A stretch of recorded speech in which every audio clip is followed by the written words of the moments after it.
el juzgar, envidia, celos y pecados similares. Y pecados similares. Como dicen por ahí, transporta leche y sus derivados, pues acá también. Juzgar, envidiar, celos y sus derivados. Amén. Vamos a empezar por el pecado del juzgar a los demás. Vamos en tu Biblia a Mateo 7, capítulo 7, versículos 1 y 2. Abre tu Biblia. Todas las demás lecturas que yo voy a leer, no las vayan a buscar, yo se las voy a leer.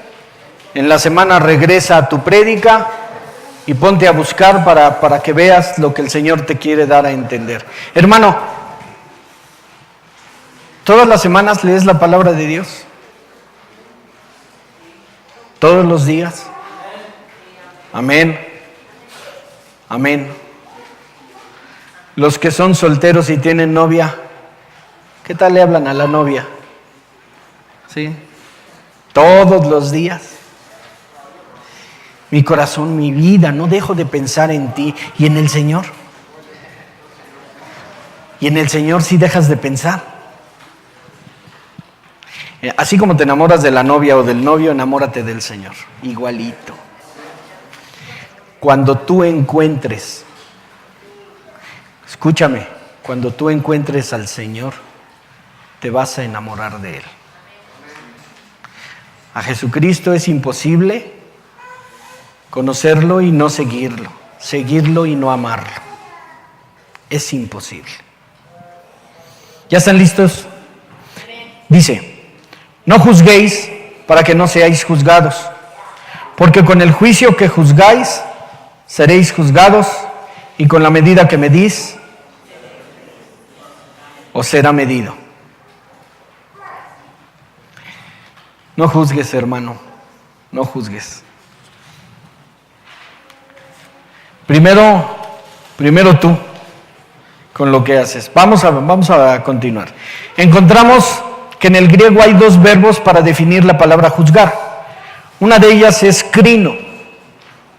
Denota primariamente separar, seleccionar, elegir, y de ahí determinar, y de ahí juzgar o pronunciar un juicio. Los usos de este verbo en el Nuevo Testamento pueden analizarse de la siguiente manera. Pasar por el proceso de un juicio, asumir el oficio de un juez. Me estoy brincando uno. Asumir el oficio de un juez. En la semana busca la lectura, hermano, y ve por qué estás asumiendo el poder de un juez. Pasar por el proceso de un juicio. Estos son los usos del Nuevo Testamento. Pronunciar sentencia, condenar, ejecutar juicio sobre X causa o X persona. Así es como el Nuevo Testamento nos lo viene analizando. Luego el otro verbo es anacrino. Viene del griego también. Es examinar, investigar, preguntar o interrogar. Se traduce como se ha de discernir. En 1 de Corintios nos dice, en el capítulo 2, versículos 14 y 15, dice: pero el hombre natural no percibe las cosas que son del Espíritu de Dios, porque para él son locura, y no las puede entender, porque se han de discernir espiritualmente. En cambio, el espiritual juzga todas las cosas, pero él no es juzgado de nadie. Aquí nos diferencia el hombre natural del hombre espiritual. ¿Cómo juzgan de diferente forma? Dicho de las cosas del Espíritu de Dios, en el versículo 15 dice: juzga. Dicho de ejercer un juicio, discerniendo todas las cosas en cuanto a su verdadero valor. Esto es importante, hermano, discerniendo todas las cosas en cuanto a su verdadero valor, por parte de uno que es espiritual. La mente meramente natural no puede estimar apreciar los motivos de la mente espiritual. Un hombre natural, un hombre hablamos del mundo, un hombre que no conoce del Señor, no puede entender lo espiritual, no lo comprende, no cabe en su mente. No cabe en su mente. ¿Por qué? Porque, por ejemplo, el juicio sobre un adulterio o sobre un asesinato, ¿lo juzga igual un juez de una corte que lo juzga Dios igual? No, Dios es espiritual. Dios juzga de otra manera. Y cuando lo encuentran culpable, y la persona se declara culpable, imagínate, de un asesinato, pues el juez lo va a justiciar y lo va a condenar, ¿no? Si él pide perdón, a lo mejor le dicen, te perdono, pero vas a cumplir tu sentencia. Así es como juzga Dios, hermano. Cuando estás arrepentido, o sea, que no lo vas a volver a hacer, el Señor te perdona. Amén. Amén. Evidentemente los verbos anacrino y crino son diferentes en uso y significado. En Mateo 7, 1 al 5, no se usa la palabra anacrino. La palabra usada en el texto griego es crino. Si volvemos un poquito a lo que es anacrino y crino, uno es, primariamente denota separar, seleccionar o elegir. Y el anacrino nos dice que es examinar, investigar, preguntar o interrogar. Uno analiza, el otro pregunta, investiga. Entonces, cuando el Señor nos habla en Mateo 7, del 1 al 5, no está hablando de discernir a las personas, sino más bien hablando de no juzgar en el sentido de ¿qué? De criticar, de hacer juez, emitir sentencia, condenar, etc. El que es espiritual y juzga según espiritualmente, le da su verdadero valor, le da el verdadero valor. No está discerniendo. Lo que intenta no es criticar. El sentido espiritual no es criticar, sino juzgar conforme al juicio de Dios. Dios es un juez justo, hermano, y en Él no hay falla. Una cosa es juzgar y otra delatar un error o pecado.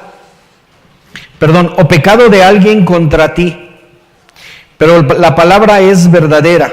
Y en Mateo dice, por tanto, si tu hermano peca contra ti, ve y repréndele estando tú y él solos. Si te oyere, has ganado un hermano. Fíjate, eso es espiritual. Tu hermano pecó contra ti, tú vas, lo tomas, aparte, lo separas de la demás gente y le dices lo que cometió. Le dices lo que hizo contigo. A lo mejor él se arrepiente. Y si él se arrepiente, nos dice la palabra, si te oyere, has ganado a tu hermano. Pero si tú no lo haces, y lo que haces es juzgarlo sin hablar con él, estás siendo un hombre natural. Y entonces lo estás criticando. No estás tomando un juicio del Señor, estás criticando. Eso es lo que el Señor hace cuando nos equivocamos, cuando pecamos. Nos llama al arrepentimiento, nos dice, a ver, ven, hiciste esto. Y ahí es tu arrepentimiento. Ese es el juzgar espiritual. Por lo expuesto, es uno de los pecados más sutiles, porque lo disfrazamos con el deseo de que se haga lo correcto y pensamos que nuestro punto de vista es único. Dicen por ahí, cada quien es sabio en su propia opinión, ¿no? Nosotros lo estamos disfrazando. Es que lo que yo quiero es el bien de mi hermano. Espérame, entonces no lo critiques. Ve y llámalo aparte y dile aparte lo que cometió. Sé un hombre espiritual entonces, no seas un hombre natural. si verdaderamente quieres hacer lo correcto. Salud. Juzgar a los demás es una práctica común en nuestra sociedad, hasta entre cristianos. Por ejemplo, una persona que dijera, Jesucristo jamás conduciría una camioneta tan lujosa. Yo te pregunto, ¿la camioneta más lujosa que hay sería digna de llevar a Jesucristo? No. ¿Qué tiene que ver el pastor? Ve su iglesia como está. Por ahí en internet hay uno donde dice, la casa del pastor, la casa de sus hijos, la casa de no sé quién y la casa de los fieles, ¿no? Una casa, una choza, ¿no? Yo no soy pastor y no vivo en una choza tampoco. Eso es juzgar a un pastor y espérame, estás juzgando a un siervo de Dios. Aguas, es un ministro del Señor. Aguas con juzgar. Imagínate que estuvieras delante de la presencia viva de Dios, ahí, y le dijeras, es que ve la casota que tiene, y que el Señor te dijera, yo se la di. Casi te está diciendo, ¿qué te importa? ¿Y yo, Señor? ¿Y a mí? ¿Y yo qué? ¿Te entregas como Él día y noche? Amén. Y mi pastor, ni volteen a verlo, él no tiene una casotota. Tiene un castillo. No es cierto. No es cierto. Pero un día, hermano, ¿te quieres salvar? ¿No? Órale. Hermano, te vuelvo a preguntar, ¿quieres ser salvo? Amén. Yo, un día, voy a estar con mi pastor caminando en calles de oro. Amén.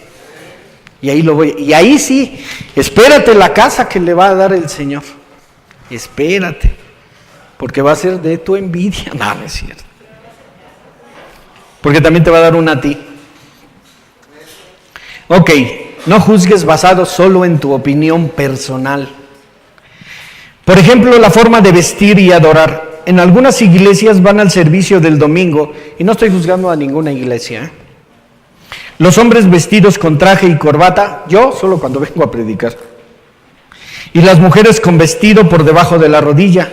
Y critican la forma en que vestimos en otras iglesias. En ninguna parte de la Biblia menciona la forma de vestirse para ir a la iglesia. Sí te menciona en la Biblia cómo es la manera correcta de vestir. A la mujer le dice, no provocarás al hombre con tu forma de vestir. Sí te dice cómo, pero no te dice cómo ir a la iglesia. Mire, los hermanos de la iglesia de aquí junto, ellos así se visten, ¿no? Sí los habrán visto.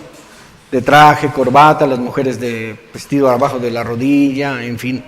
Cuando les llega una mujer con minifalda, creo que le prestan una falda larga para que pueda entrar, y si no se la quiere poner, ¿qué hacen? La traen a Proyecto Vida Integral.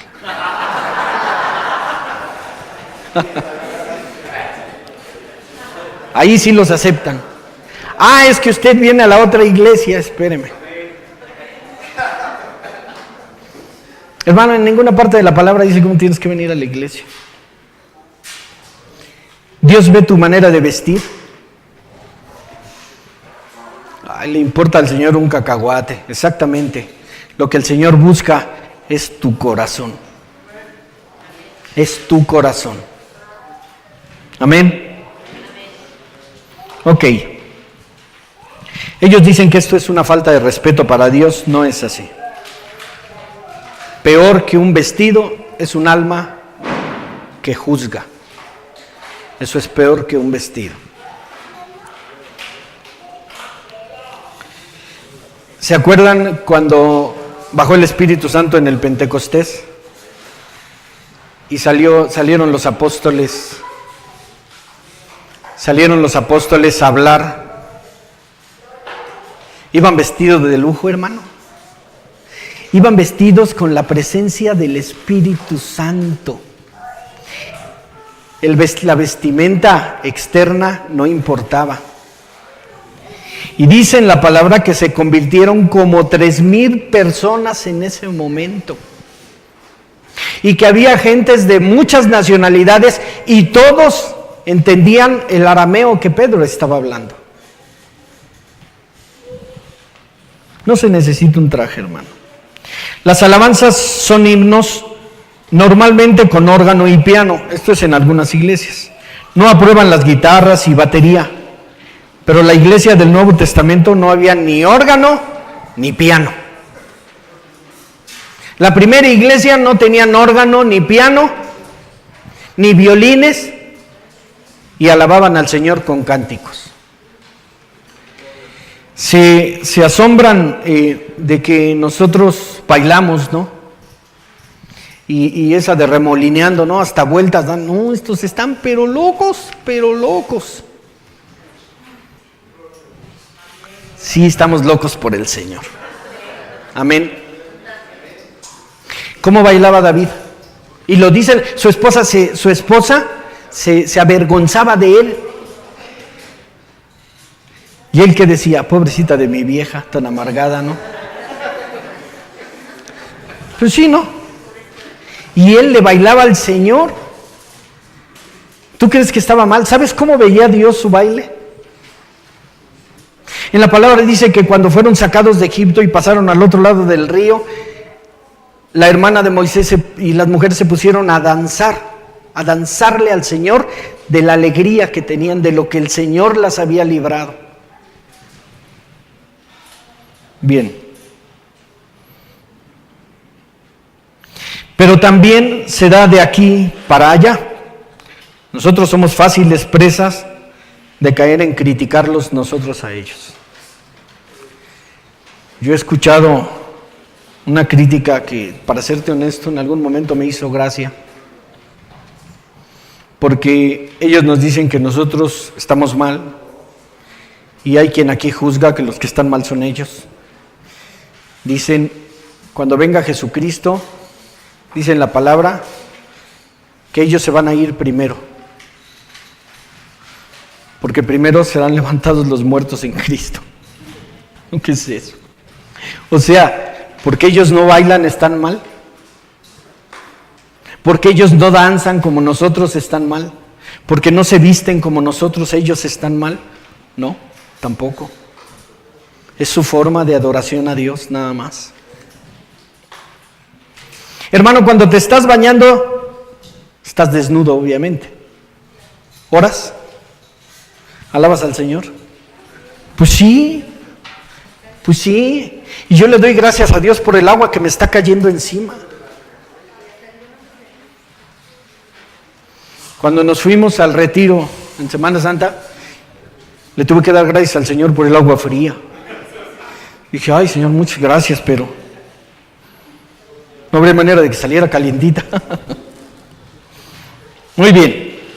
Es muy fácil juzgar a quienes tienen opiniones diferentes a las nuestras y esconder nuestras faltas bajo el manto de las convicciones cristianas.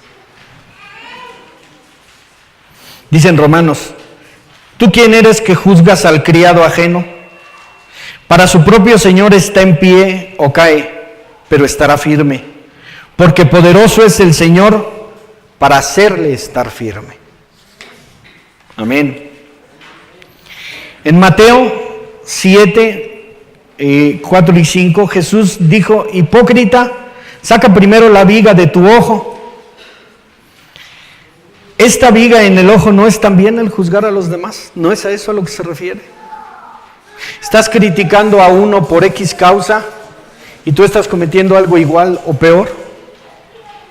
Pecamos si condenamos los pecados de los demás y no reconocemos al mismo tiempo que nosotros también somos pecadores delante de Dios. Si tú juzgas y criticas el pecado de otro, estás pecando. Porque tú también eres pecador.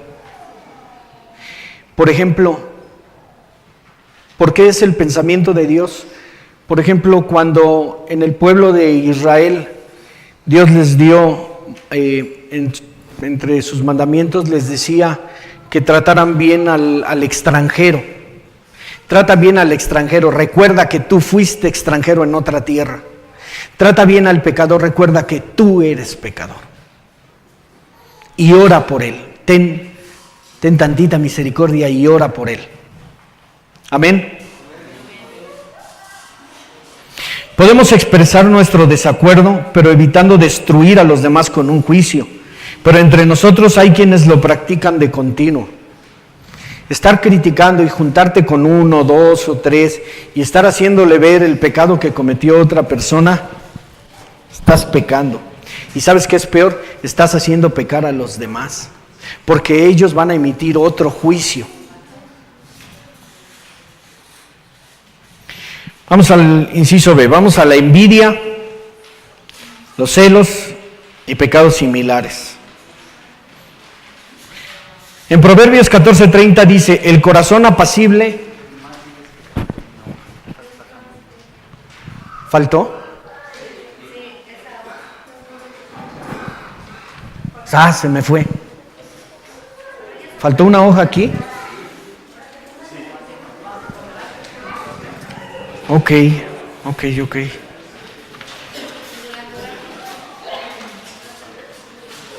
Caray. Perdón, se me fue. ¿Quedó igual? Oh, sí. Eso que ustedes acaban de oír es juzgar.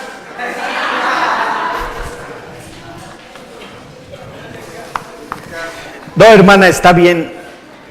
Le ofrezco una disculpa para todos. Les prometo poner más atención en esto para que no se me vaya ni una hoja. Les prometo. Bueno. Aquí sí está pasando, ¿no? Debió de haber sido cuestión de la impresión, porque cuando yo hago la de PowerPoint, lo hago precisamente con esta, con la que les doy con la que se les da a ustedes. Con esa voy viendo que no se brinque nada. Pero se me fue. Ok. Bien, hermano. Ok. Vamos primero a la envidia. En Proverbios dice, el corazón apacible es vida de la carne. Fíjate bien, hermano. El corazón apacible es vida de la carne, mas la envidia es carcoma de los huesos. ¿Cómo quieres que esté tu cuerpo? Mira, científicamente está comprobado que mucha gente que tiene cáncer es porque no perdona. Y es científico, ¿eh? No lo estoy diciendo yo, lo dice la ciencia. Entonces, un corazón apacible es vida de la carne. Mas la envidia es el carcoma de los huesos. Envidia. La palabra envidia en hebreo, kinaj, significa literalmente ambición desmedida. Eso es tener envidia, una ambición desmedida. En el concepto bíblico, es una enfermedad del alma. En los Proverbios, Salomón la llama carcoma de los huesos. Eso es la palabra envidia, hermano. La envidia es un sentimiento de disgusto producido al ver la mejor condición o atributos de otro. Nace del pecado, se gesta en la mente, crece en el corazón y se revela en las actitudes del hombre. Esta palabra siempre tiene un sentido malo. Déjame repetirte esto porque es muy, muy importante. La envidia es un sentimiento de disgusto producido al ver la mejor condición o atributos de otro. Nace del pecado. La envidia nace del pecado. Se gesta en la mente. Ahí se empieza a gestar. Crece en el corazón y se revela en las actitudes del hombre. Finalmente, tu actitud va a ser de pecado total. Cuando nos comparamos con otras personas cuyas circunstancias son mejores que las nuestras, nos enfrentamos a la tentación de envidiarlas. Mira, Yo quisiera tener la habilidad para la música. Yo quisiera tocar la batería como la toca este hermano. Pero ¿qué crees? Que no se me dio. Y te digo algo, no lo envidio. Admiro la habilidad que el Señor le dio a él. Pero bueno, a mí no se me dio. A mí no se me dio ni hablar. Yo platicaba con él y me decía, es que mentalmente se divide en dos hemisferios. Uno controla un lado, el otro y se tienen que juntar y coordinar para poder hacer los movimientos. Le dije, ya, ni me expliques más, de todos modos no lo tengo. Ya no me digas más. Ok. Cuando seamos tentados hacia la envidia, reconozcamos que es pecado. Y bueno es reconocer con humildad los logros de otras personas e incluso alegrarnos con ellas. No existe envidia de la buena. Es envidia, pero de la buena. ¿Y cuál es la buena envidia? Envidia es envidia, hermano. No te confundas envidia de la buena con alegrarte con lo que otra persona tiene. No te confundas. En la escuela, yo soy instructor mecánico. Tengo un sobrino que trabaja en un taller importante. No es de alguna agencia, es un taller particular importante, grande. Solo reciben coches de lujo, nada más. Él ve toda la parte estética del auto y necesitaban un mecánico. Y me dijo un alumno que ya ha determinado que tú lo veas muy bien y le mandé al que yo consideraba el mejor de ellos. Y pasando el tiempo, un día regresó y, bueno, él iba a clases los sábados. Un día que llegó me empezó a explicar que arreglan Ferraris, arreglan Lamborghinis, arreglan puro carrazo. Y me dice, mire maestro, el Ferrari viene con los inyectores, viene con un muelle que se llama así, y trae esto y trae lo otro. Y yo, órale. Oye, ¿y esto cómo funciona? Y me dice otro alumno, órale maestro, ya lo superaron. Yo volteé y lo vi y dije, demuéstrale, Señor, quién eres tú. No, para nada. Le digo, ¿sabes qué? De eso se trata.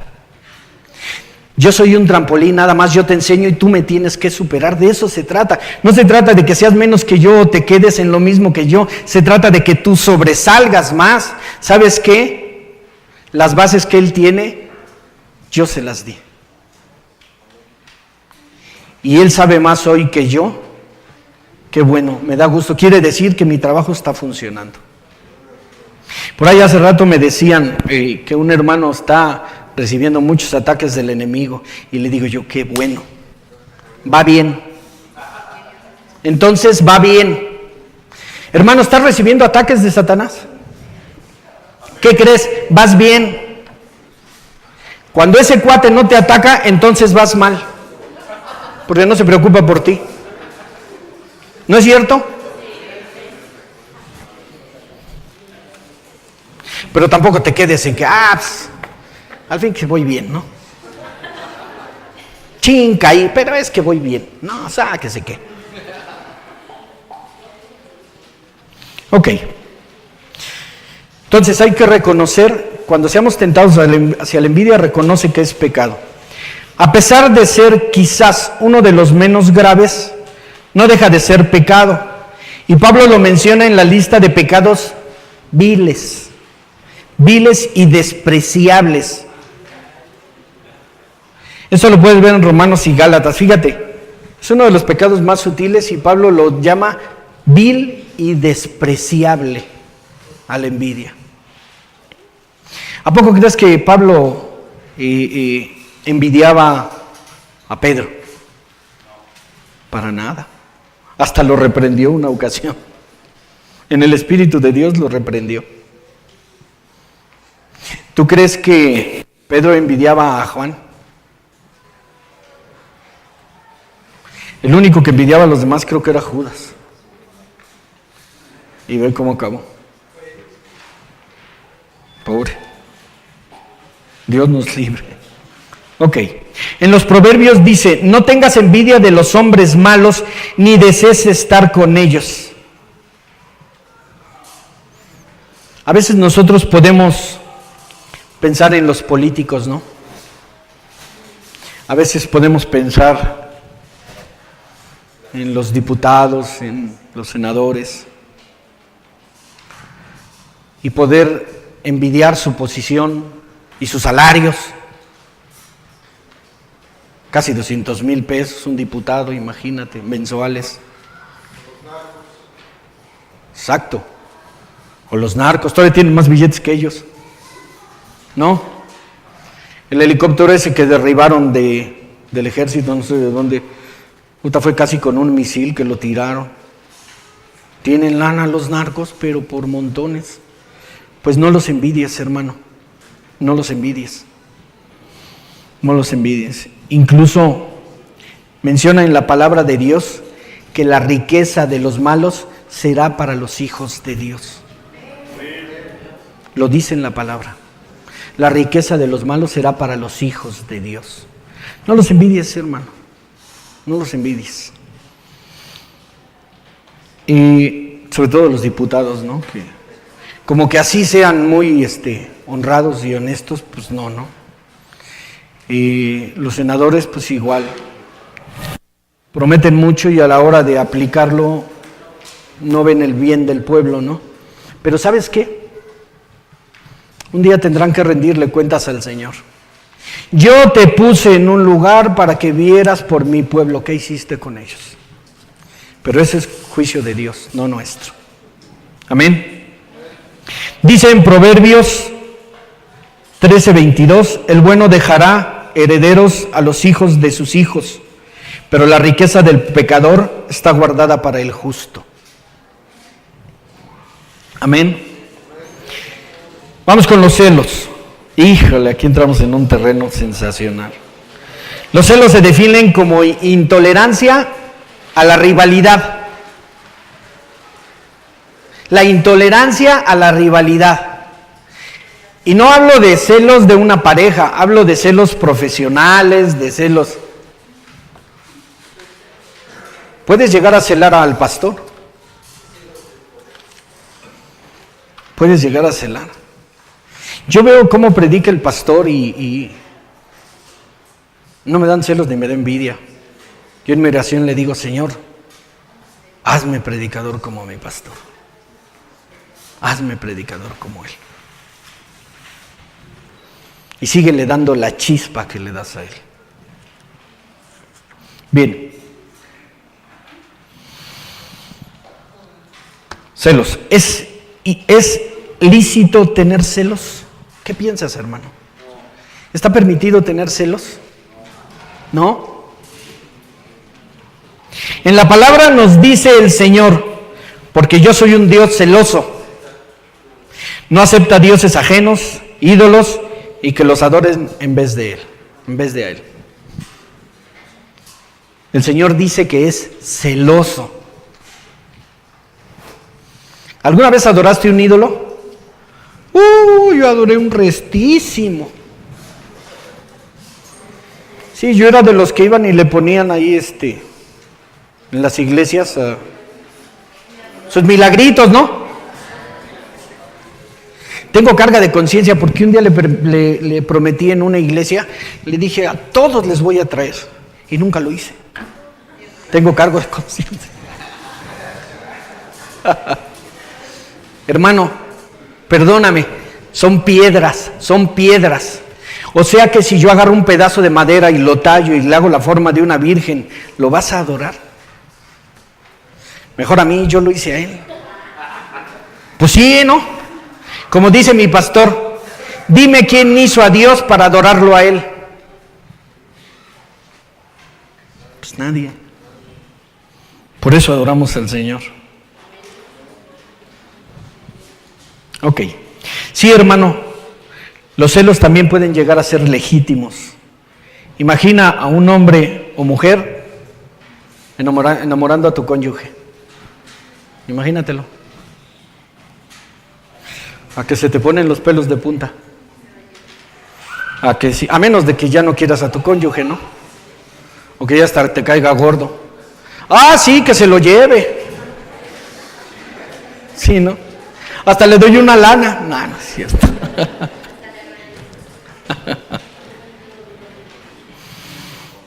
Híjole, encolerizado se pone la cara roja, te da coraje, te enojas. Y a lo mejor tu cónyuge ni caso le hace. ¿Y tú con quién te vas a desquitar? Con tu cónyuge. Pero si te estaba coqueteando, no, para nada. Sí, pues si yo vi cómo se reía contigo. Oh, pues soy muy chistoso. Pero los celos pueden ser legítimos, ¿eh? Pueden serlo. Ahora, lo que ocasionan los celos ya es otro rollo. Ese ya es otro rollo. O que no haya nada y tú estés celando cuando no hay nada. Oye, contrólate.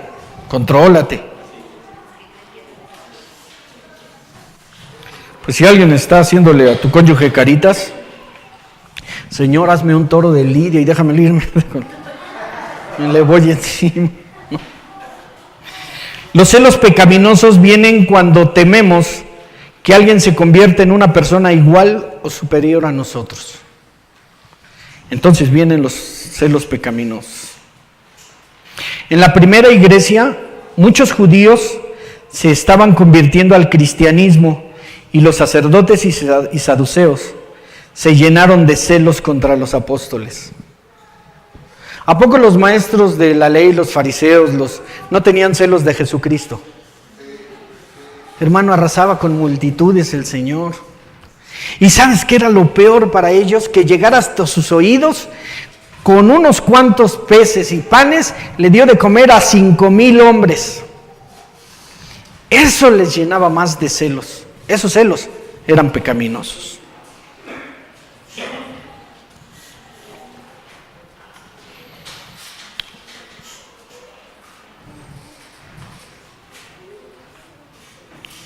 Este tipo de celos pecaminosos los podemos sentir nosotros si otro hermano tiene resultados mayores a los nuestros. No queremos que otro tenga bendiciones que no hemos recibido.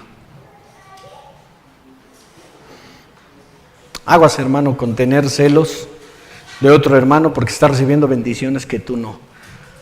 Acuérdate que es pecado y alégrate con él mejor. Alégrate con él. Debemos confiar en la soberanía de Dios, reconociendo que todo proviene de Él y da de manera soberana los dones, talentos y bendiciones. Él es quien empobrece y enriquece, quien humilla y exalta. Esto viene en 1 Samuel 2:7. Hermano, si Dios le da a alguien más que a ti, por algo será. Cuando tú aceptes esto humildemente y delante del Señor vayas de rodillas y bendigas a esta persona y pidas que le siga dando, el Señor se va a agradar de tu corazón.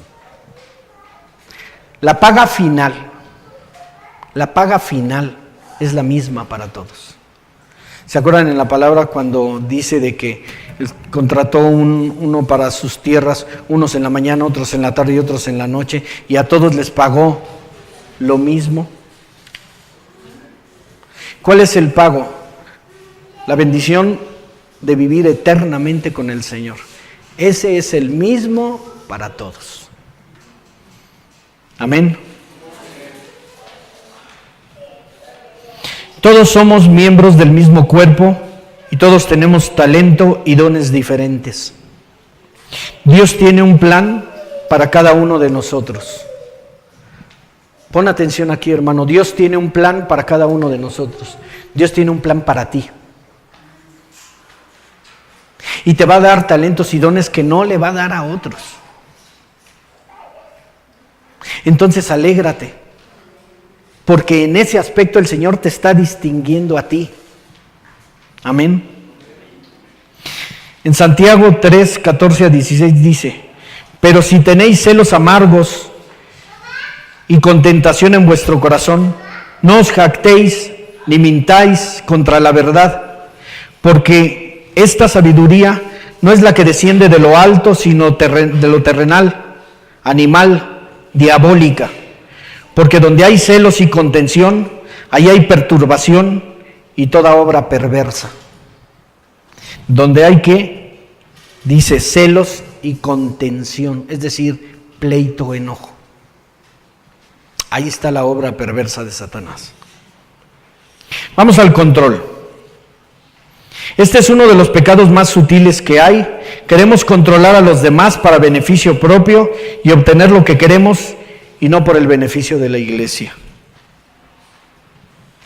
El control. Siempre hay quienes tienen una personalidad fuerte o dominante y si no tiene cuidado querrá controlar la situación. Hay alguien que tiene más que dicen, le llamamos carácter, ¿no? Uno que otro. Y quiere controlar la situación de los demás. No, espérame. No. Tienes que someterte a la voluntad del Señor. Amén. A veces los adultos reaccionan como niños. Con frecuencia quieren controlar la situación y tomar todas las decisiones, y si no se hace lo que quieren, se enojan. Los niños así son y a veces nosotros actuamos como tales. Nos enojamos, nos molestamos con ellos. El controlador querrá salirse con la suya, denominando la reacción por su fuerza de voluntad, y se enoja cuando no se cumplen con prontitud. No solamente que se cumplan, sino rápido, ahorita. El controlador no quiere someterse a los demás, quiere hacer su voluntad. Hermano, nos tenemos que someter porque todos somos parte del mismo cuerpo. En Efesios 5:21 dice, someteos unos a otros en el temor de Dios. Someteos unos a otros en el temor de Dios. Todos tenemos alguien que está arriba de nosotros, ¿no? Aún nuestro pastor tiene arriba de él a alguien, aún él. Todos estamos sometidos a través del amor y la gracia y la misericordia de Jesucristo. Conclusión, ya acabamos, hermano. El juicio sobre los demás con tendencia condenatoria está fuera de nuestra facultad y en vez de ello debemos orar por las personas. Recuerde, hermano, que son pecados sutiles que aparentan no serlo. No se deje engañar. Aparentan no ser pecado. No vaya por la vida albergando pecados respetables como envidia, celos, control. Solo le harán vano y amargado y nublará su vista a la gracia del Señor. Recuerde 1 de Pedro 5:5 dice, Dios resiste a los soberbios, pero da gracia a los humildes. Amén. Muestre su misericordia sobre su vida y aclare su vista a la gracia del Señor. Amén. Hermano, ¿le pegó en algo? A mí también. Y en mucho. Y mucho. Pero me permitió ver claramente errores que yo cometía. Y procuraré no cometerlos más yo. Solo es por la gracia y la misericordia de Dios. Hermanos, sin Él no somos nada. Acompáñeme a orar otra vez, por favor. Acompáñeme a orar. Pónganse de pie.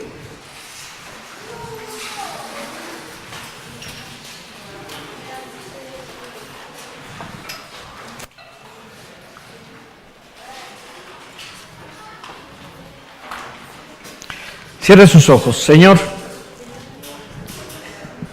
Dios, tú nos has hablado hoy, Señor, de estos temas. Nos has permitido conocer, Señor.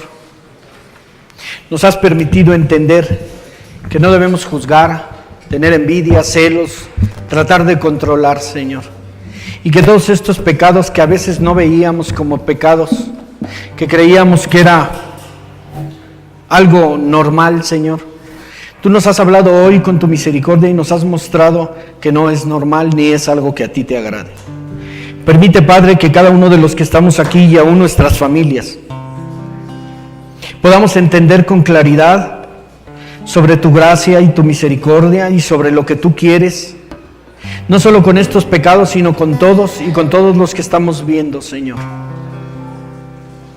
Bendice, Señor, a cada uno de mis hermanos y permite que la gracia de tu Espíritu les abra claramente la vista, que sea claro para ellos el ver tu palabra, el conocer tu mandato, Señor, y qué es lo que quieres. Permite, Señor, que sus ojos te vean con claridad y que su corazón, Señor, lata y arda por ti, Señor, y solo por ti. Bendice a cada uno de mis hermanos y bendice a nuestras familias, Señor. Y permite siempre que tu ángel acampe a nuestro alrededor, Señor. Y que el mal no pueda ser consejero a nuestros oídos. Aleja al enemigo, Señor. Y permite que solo entre en nuestra mente y salga de nuestro corazón la pureza, Señor, de tu gracia. Y seamos, Señor, santos como tú eres santo, Señor. Bendícenos y síguenos mostrando tu camino, Señor. Pero sosténnos a todos en el hueco de tu diestra de poder, Señor. En el nombre de Jesús. Amén.